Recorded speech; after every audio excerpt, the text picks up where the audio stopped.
today we thought we'd take a look at some of our wishes for this season. So things that we want to see happen or we hope might happen. They might be serious, they might be funny, they might be daft or peculiar or downright bizarre. Whatever it is, we'll do a round robin. We'll do a few each. We'll see what we come up with. We're obviously live on YouTube as well. So if anyone on YouTube in the chat wants to chip in on this one for a wish for the season, then that'd be great. Who wants to kick it off? Dexter, you ready? Have you got one? Yeah, I have actually. So mine is that Miggy is given an ultimatum that he has to score or cross with his right foot or he's getting sold. That is so funny because, I mean, there was it's every game obviously, but I remember turning to you, Dad, at the weekend, and there was, I can't remember exactly what happened, but there was literally something where I think he was near the byline or the touch line, and he, rather than touch it with his right foot, he literally did it. He came back on his left foot, and I said he just will not touch it with his right foot, will he? Like, he just won't do that. So I think that's a great one. Yeah, it's brilliant. Can we see Miggy touch the ball with his right foot this season? I mean, he scored with his knob against Man City last year. Surely he can do something with his right foot. Right? You'd hope so. I've never seen. I mean, in all seriousness about Miggy though, like, we all love him for his effort and his enthusiasm and everything, but like, how can a player playing at the top level like he is be so one-footed? It's sort of... I can't work out at all. Any professional footballer, because it's just about, even if you are so naturally left-footed, you can still practice with your other foot. It's literally his job is to kick the ball. Like, why has he not spent hours and hours just practicing? That's what I did as a kid. I literally was in the back garden kicking the ball with my left foot to the point where I was actually pretty decent with it. Yeah. How is that not happening? Why is that no coaches have got a hold of that with them over the years? Very weird. I mean, but have you seen the movie Zoolander? Say that again, sorry, Dexter. In the movie Zoolander? No. Not for a long time. Yeah, it just reminds me of a scene in there where he can't turn left on the runway, and he starts moaning and says, "I'm not an ambi-turner." Ambi-turner. Love it. Right, I'll go next then. So we were just talking about Klopp a minute ago, and this comment's also just popped up from Mark. So I'll say this one now. My wish this season for Newcastle is that we don't lose to Liverpool this season and that we beat them at least once, because I just feel like we really owe them a game where we beat them. I just really feel like out of all the clubs in the league, I just want us to beat Liverpool just once. I'd be happy with that and draw the other game, not lose to them this season. That'd be really good. I think that'd be brilliant. Well, one of mine I've written down is to beat Liverpool next week. But then what I've also put is we play them on the last game of the year, so it's just before New Year. And I would like us to do is to score the winning goal in the 110th minute of the game at Anfield, and do what they have done to us time and time again. Going back, obviously, to the 4-3 game which we were at, weren't we? We were, unfortunately, yes. And it still sickens me when I see that goal replayed. But I just want to see that all of Liverpool just crying because we're beating them in the last minute. The odd thing we didn't say before, but I think a lot of this, you talked about our fitness levels and our young players coming in late on in games.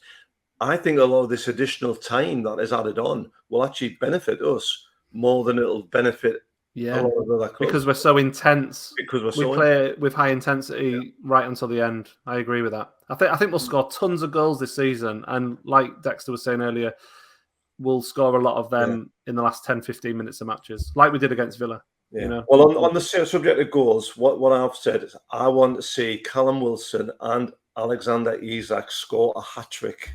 That's one of mine. I just want us to have players who score hat-tricks, but I'd love to be those two. I'd love them both to get a hat-trick because they both deserve to have a hat-trick. Who do you think will score a hat-trick first out of those two? on any given day, you could. Well, I come don't on, care really. 50-50 choice. Come on. I'm going to go Wilson because I think he's going to get brought on as teams are tiring, and we're creating a lot of chances. But then Alexander Isak on Saturday should have scored a hat trick. Oh, he should have had a hat trick. He should have had a hat trick. You're right. He should have had a hat trick. So I'll sit on the fence. I just don't care as long as they both score a hat trick at some stage. I'll be happy. Fantastic. Dexter, give us another one. So, Gordon's kind of took my Newcastle one, so I've got a one that's not Newcastle. It's fine. It's fine. I want to see Neville and Carragher accept a lucrative offer as pundits for the Saudi League. And every game that they commentate, especially when Liverpool's playing Newcastle, they have to brown nose. And maybe throw Jim Beglin in there as well, and he has to commentate on that game. Jim Beglin's name is Mud. Pundits and media people kind of mouthing off, and what'll happen. They'll get dangled the carrot in front of them, and all of a sudden, they'll be the biggest advocates for Saudi. Especially Gary Neville, the human rights activist. They'll be. I love it. I love you thinking. The new Andy Gray and Richard Keys competing with us two over there. Brilliant. I love that. I'll just quickly read a couple of that have come in on the comments on YouTube. So, Agent Tech Streams, we've got top 5 for me and to beat City, give Champions League a good try. All ones that I think we could probably agree with. Alan Thompson says a trophy, simple. Chris would get some credit as he's just got the winner for Forest tonight. I didn't know that. Fair play. We actually mentioned Chris Wood earlier on in the podcast, and I got told off. Keith says Wilson and Isak both to score a hat trick for Newcastle in a 6-0 win against Sunderland in the FA Cup. And Keith, that leads me to one of my wishes. Right, one of my wishes is I would absolutely love to draw Sunderland in the FA Cup this year or next year, so that we can put this stupid, it's been so many years since you beat us nonsense to bed. Like, the only reason we haven't absolutely hammered them in the last decade or however long it's been now, I don't even know how long it's been, is because we haven't played in the same league as them because they've been so crap. That's the only reason why that record still exists. And I would imagine if we just drew them in the third round of the FA Cup, St James's Park or Stadium, like whatever, it wouldn't matter. We'd absolutely annihilate them, and I'd love to see it. All I'm thinking is we do pretty crap in the FA Cup against crap teams. Come on, have confidence. Could you imagine? Imagine if we drew them and lost. Yeah. Oh my God. I don't know. What do you reckon? Would you fancy taking them on in the cup? Yeah. Look, yeah. I mean, I'd sooner not, because it just gives them an excuse to bring out all the nonsense, and I'd just keep them where they are. But what I'm saying is, like, just one match where we hammer them and then never play them again, like, just so that they can't keep harping on about, you haven't beaten us for this, like, because we will have done, and it'll have been the last time they've ever been beaten. Yeah. It would just be, yes, since we played we're in the Champions League, right? Like, who cares? I know. I actually hate derby matches, and if we never played them again, I'm not bothered. But it would just be nice just to turn them over once. The best way to look at it, right, is like we just need to wipe out the Ashley era, right? Like, just like erase it from our memories, right? Like let's just leave the trauma behind, forget it never happened, and just enjoy what we've got right now. We need to. It's like we need the Men in Black treatment. Just erase it from our memories. Exactly. Yeah. I would like to see when Liverpool play Arsenal or Arsenal play Liverpool, that Arteta and Klopp get into fisticuffs at the side because they're wind-up merchants in their own right, and then they subsequently get banned from the touchline for 12 matches each. I think that would be fitting punishment for all the antics of the last 12 months or so. Yeah. Because Klopp's comment the other day about it affecting this technical area. He's got a nerve, hasn't he? He got banned for abusing the fourth official and pulling his hamstring. He pulled his hamstring, didn't he? That was my moment of the season. That season. it was funny, like I don't even think he pulled it right. I think he just knew what he'd done and thought, "Oh no, how am I going to get out of this? I'll pretend I've pulled my hamstring." Funny. Have you got any more, Dexter? I haven't actually. Okay. I haven't. So they were the three that I put. Fair enough. I've got two more. Have you got any more, Dad? I've just got just basically, I would like us to get more points than we did last season. This is sort of quite serious. We got 71 points. I'd like to see us aim for 80 points, which I think we've never done before in the Premier League. Because I think when we finished second, we were 78 points. So if we could, outdo even the Keegan team, that would be amazing. Yeah, well, we scored more than the Keegan team, didn't we? Yeah, and we scored 80 goals. We scored 68 league goals last season. I would like to see us hit 80. So 80 points, 80 goals. And I think if we do that, we'll not be far away from... I think if we do that, we'll be in the Champions League again, to be honest. Yeah, exactly. Okay, so this is... These are ones that may make me sound a little bit old, okay? So one of my wishes is that the PA system at Newcastle is turned down at some point. Because every time I go to St. James's Park, it seems to get ratcheted up by an extra 100 decibels every single time. Mm-hmm.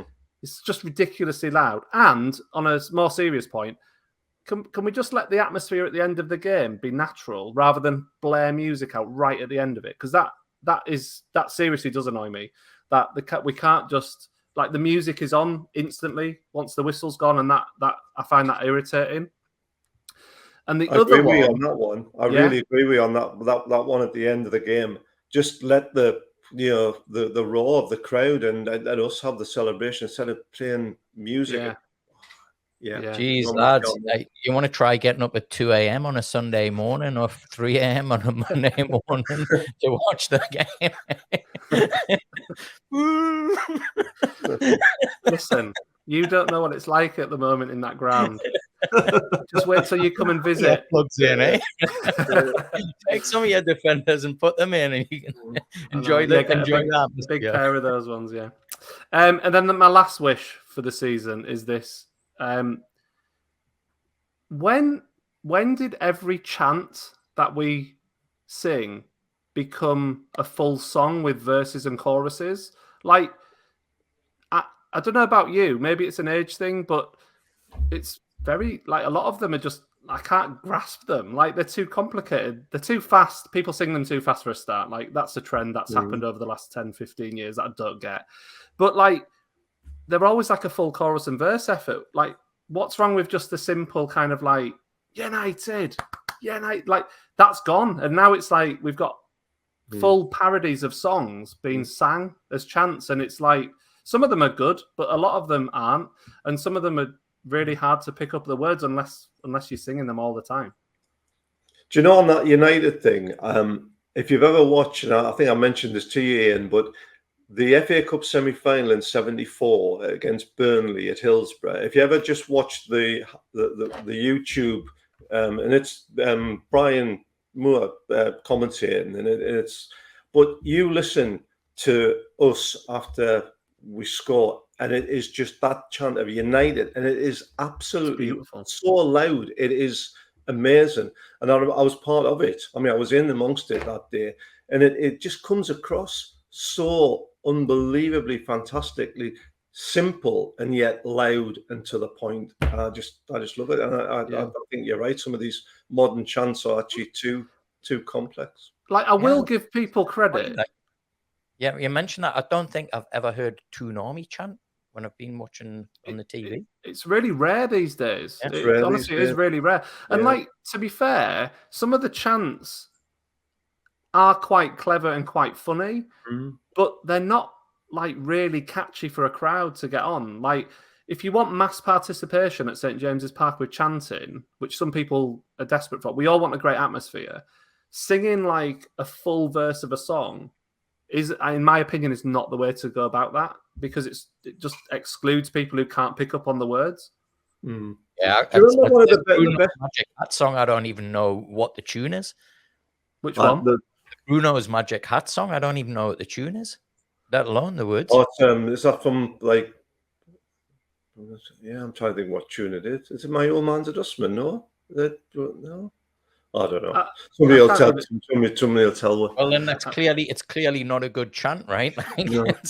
This is my point, Dexter. This is my point. Like, if you can't learn it after one time hearing it. Do you know one of the simplest ones we've had in the last decade, and it was really, really good, and it was really powerful, was Demba Ba's one about so many goals since Ramadan, because every time he scored, it kept notching up that he'd scored so many, and it was just that. It was, you know. And it was brilliant. I think sometimes the simplest ones are genuinely the best ones. I think that's kind of my point here.